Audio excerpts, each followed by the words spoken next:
in the kitchen. What's up, guys? In this video, we got a lot to talk about, especially with Kaspa. It's priced out 4.5 cents. I said in my last video, wouldn't be surprised if it hit a new all-time high. What happened? New all-time high. And I said this too, and this is something I want you guys to take home. When Kaspa hits around 5 cents, 6 cents, when it crosses over that billion market cap, it's not going to be like this forever. Okay, I know it seems like that. You know, if you made some money with me, you're happy. I'm also extremely happy. It may never get to my average again. My average is rock solid at 2 cents. I am happy with that. My bag is packed. It is heavy. It's hard to pick up and carry around. And I am ready for the bull cycle. However, if you're still dollar cost averaging, which is what I always say is the best way to go about crypto investing, not financial advice, just what I do, definitely still worth looking into, especially if you see it like I do. And this crypto could easily get up to $1 plus this bull cycle. And that's being conservative, believe it or not. I actually think $1, $2, $3, $4, $5 is in the cards for Kaspa this bull cycle. So you're still talking at the very least 25x from here. And there's so many catalysts that could come out for Kaspa. Aside from now being trending on CoinMarketCap because BitBoy bought at the top. He literally didn't buy the dip. He bought the all-time high. And it's funny because someone said, yo, you're contradicting yourself. You're saying don't buy at the high, but then you're saying DCA. Buying a lump sum of something versus DCA is completely different investing tactics. Dollar cost averaging is taking a certain amount of money on a certain time period, whether it's weekly, bi-weekly, monthly, and you buy regardless of what the price is because your conviction in that asset is high. Buying the dip, or in this case, I don't even know what you call BitBoy. He bought the high, even though it'll be fine in the long term. Buying the dip, whatever, that's a lump sum. That's like your 5,000, 10,000. It's like dumping your bank account like this into the crypto at a certain price point, thinking that's the bottom. And then, you know, it's riskier, right? You can have more coins, but now if that crypto tanks 50%, congrats. Now you're going to be panicking for the next, 2 years, hoping it gets back. So there's different tactics when it comes to investing. I hope I debunked that comment. Two different approaches. There's a reason why I like DCA. It keeps your emotions in check. You don't get that FOMO. And this is something I want to talk about today because one of my Discord members, he's new, he brought up a great point. So he mentioned some YouTuber, I forget the name. He was like, oh, he said this about, Kaspa. Is this a cause for concern or FUD? And then his next comment was, I sold 100 quant in Bitcoin for Kaspa. And then I was going back and forth with him. I was like, well, how much do you believe in Kaspa? Because this is the thing, guys. And I'm not hating on him. This is a teaching moment. I told him I was going to make a video like this.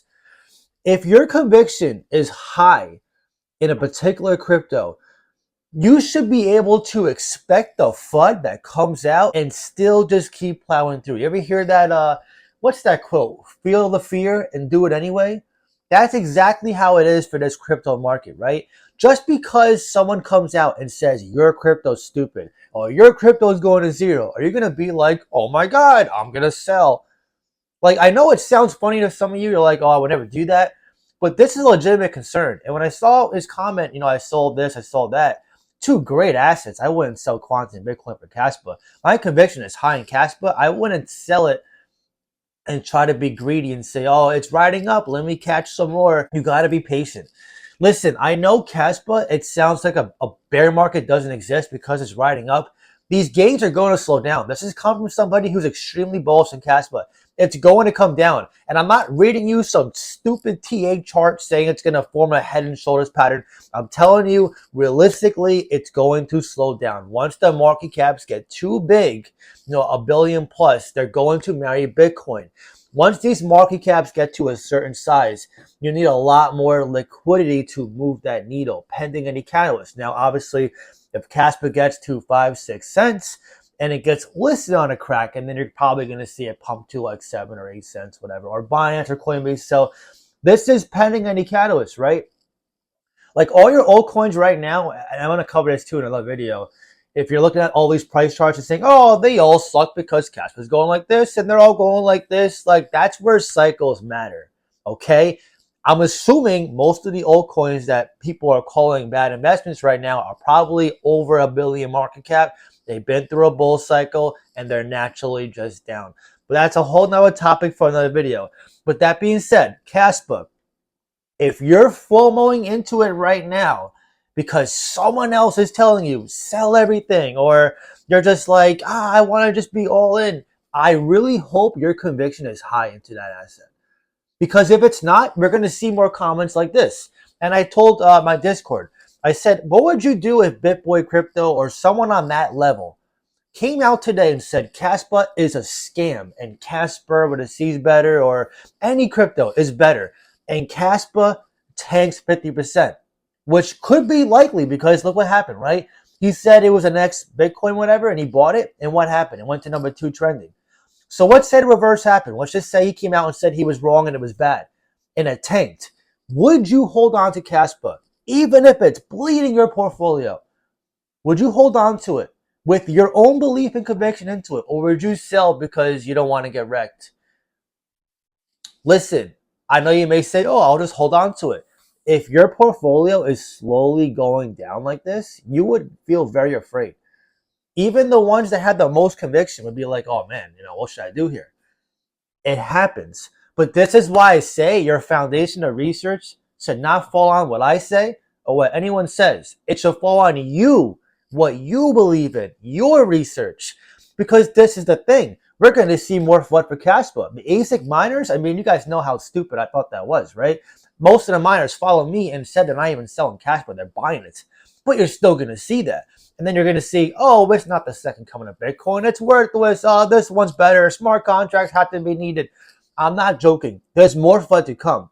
There's more FUD to come. The question is, are you going to let the FUD shake you out, your paper hands, or are you going to have diamond friggin' hands and hodl on to Kaspa? This is the thing. I'm okay with you guys consolidating, moving, slower moving vehicles to faster moving vehicles. What I'm getting at is, what is your mentality behind making those decisions? Are you doing it on your own accord, or you're just doing it because you're hearing a different opinion on whatever crypto you think you should move? And you're like, oh, okay, I'm moving it. Like, that is what I don't like in this space. That's more of a sheep mentality. Okay? Be your own investor. Be your own leader. It's like, say you're in school, right? You're taking a test. Would you just listen to someone that goes, hey, man, questions 1 through 10, it's none of the above. Trust me, bro. And say it's your final exam, and if you don't pass, you're in summer school. Are you going to listen to him because he said that? And maybe he sounds confident? Like, let's just say, yo, bro, trust me. It's 1 through 10, none of the above. And meanwhile, you have no idea what he got in his test, what his freaking resume is like. Is he even going to be in the next grade next year? This is what I'm saying here. Like, it's the same thing, right? If someone says your particular asset's bad, are you just going to be like, oh my God, home alone face and sell? Or are you going to do your due diligence? Say, okay, great, it's bad, whatever. And then just keep doing what you're doing anyway. Feel the fear and do it anyway. When your crypto's down, that's okay. There's 4 phases in a cycle for a reason. It's not just bull cycle, bull cycle, bull cycle, bull cycle. Kaspa's doing amazing. It's making me a lot of green right now. I'm very happy to see this, just like some of you. But don't confuse Kaspa for every altcoin. It doesn't mean every altcoin has to mirror Kaspa to be a good investment. And that's a mistake. I see a lot of newbie investors, they come in and they marry their beliefs on what someone says, which is completely and utterly ridiculous. I got the question the other day. Are you going to sell your Ethereum for quants? Are you going to sell, X, Y, and Z for Kaspa? No. I'm okay with DCAing and building my bags up to where I feel secure. I don't want to get the greed and FOMO and feel like I have to sell everything at like a loss to buy and get more of a bag for a certain asset. That's where you have like a limiting belief. I know you may not see this, but that's a limiting belief. If you feel like you have to sell everything, in which they say you're still bullish on those cryptos because you want to be in a fast moving vehicle, you're basically telling yourself you don't have much time to, set yourself up for the bull cycle. We still got time, guys. Bitcoin's 29K. Bitcoin has to pump to like 40K plus before we even see an altcoin season.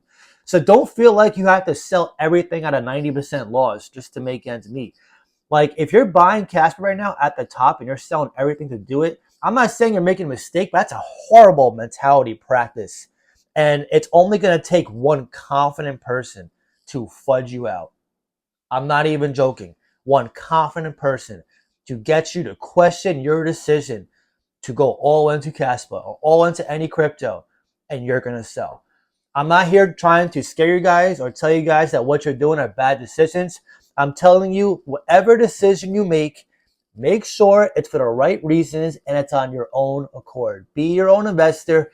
Be your own leader. By the way, if you guys want to also reach out to me, talk to me, join my community where you can jump into these discussions, share your portfolio with me, ask me questions, feel free to join my Patreon and Discord. I'll leave a link in the pinned comments down below. It'd be awesome to see you there. Now I want to hear from you. Are you still buying Kaspa? And if so, are you DCAing or are you selling the majority of your old coins to do it? Let me know down below in the comments. Anyways, if you enjoyed this video, please leave a like. Really helps so much. That being said, I hope you have a great day, and I'll see you in the next video.